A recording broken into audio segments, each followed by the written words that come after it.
There are actually two different views in Windows 8. Right now, we're looking at the Start screen. The other view is the desktop, which looks very similar to earlier versions of Windows. Chances are, you'll use both of these views for different tasks, and you'll get used to switching back and forth. Let's take a look at the Start screen. You can click on an app to open it. Unlike earlier versions of Windows, apps don't open in a window, they fill the entire screen. But if you prefer multitasking, you can drag the app to the side and then open a second app.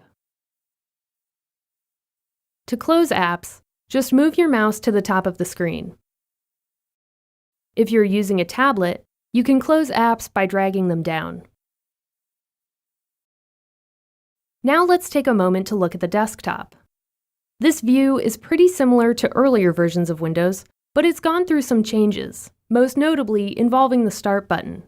When Windows 8 first came out, the Start button had been removed, but a lot of users found it hard to adjust to using a desktop without a Start button. So Microsoft brought it back in the 8.1 update, but it functions a little differently than before. The Start button used to display a list of programs and shutdown options.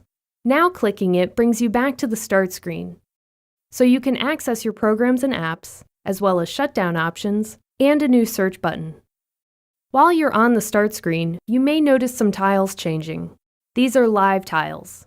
They let you see information on the tile itself without even clicking on it. That means you can see the weather,